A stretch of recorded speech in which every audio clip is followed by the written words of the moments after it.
don't need to have the microphones directly in my face. Religious, sex and ethnic origins. It's one of the most diverse and inclusive forms of administration in the world, where women are fully liberated and all councils must have a full representation of genders, religions and ethnicities. And Turkey is engaging in a legal war of aggression over there, and it's not being very well covered by the press in the UK. And I'd like, if you can find in your conscience a good reason to resolve that, then perhaps some needless steps can be avoided.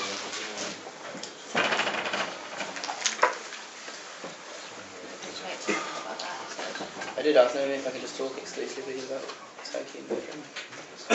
I'm thrilled. I'm almost lost for words for once. So I am absolutely delighted for Lauri and his family for what appears to be, to me, a pretty comprehensive victory.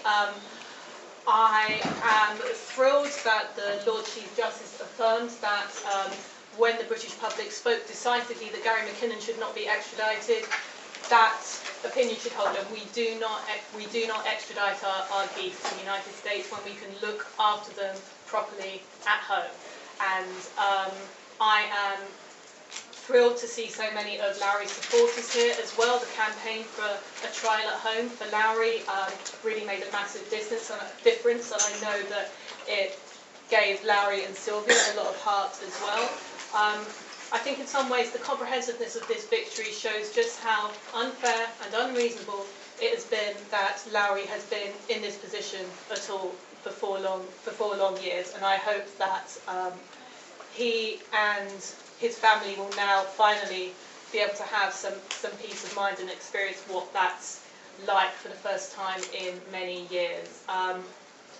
At the Courage Foundation, I've had the great privilege of organising Lauri's campaign and liaising with many of the familiar faces I see around this room. The Courage Foundation looks after truth tellers and information activists who find themselves in legal jeopardy, and we will continue to support Lauri and his family until they have no further need of our services. Thank you very much. Naomi touched on the matter of McKinnon, which we also dealt with, and it was set the precedent for this case we sit here today for.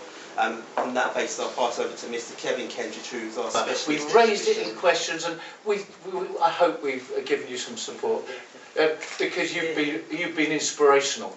And I chair the Autism Commission, and this isn't the only battle that people on the autism spectrum face, but we're going to have more battles. But this will stand. Today is our Prime Minister, because basically the compassion she showed over Gary McKinnon, which was enshrined in law by the Foreign Bar, has actually come to fruition.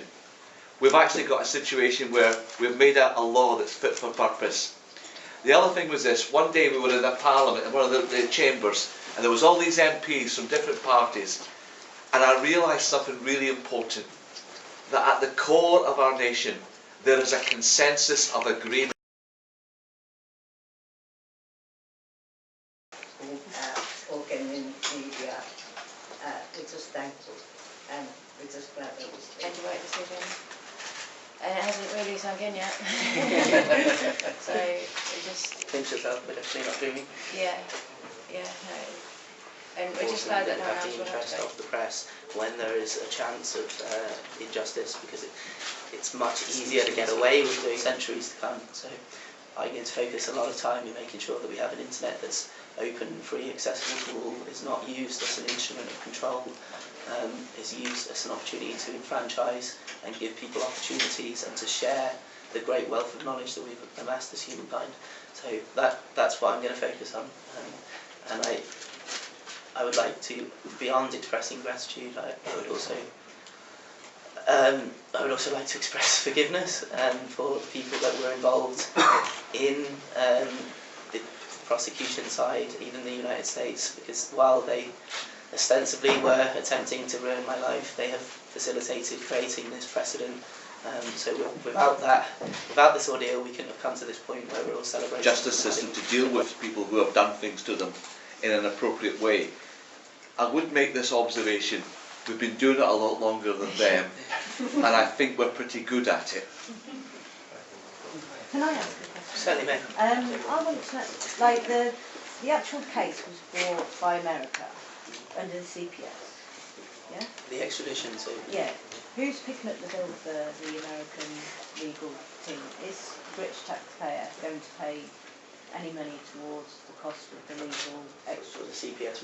Yes, that's correct. The taxpayer will pay, well, the taxpayer funds the CPS, and as the CPS are acting, they're representing effectively the US state. So yes, it would be paid for by the taxpayer.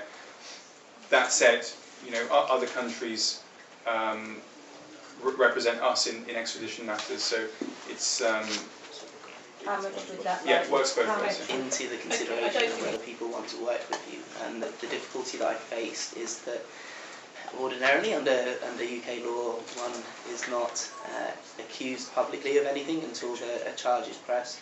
Unfortunately, the US publicised its indictments on the weekend at which I was initially All of arrested the proper in time 2013. to build the case up.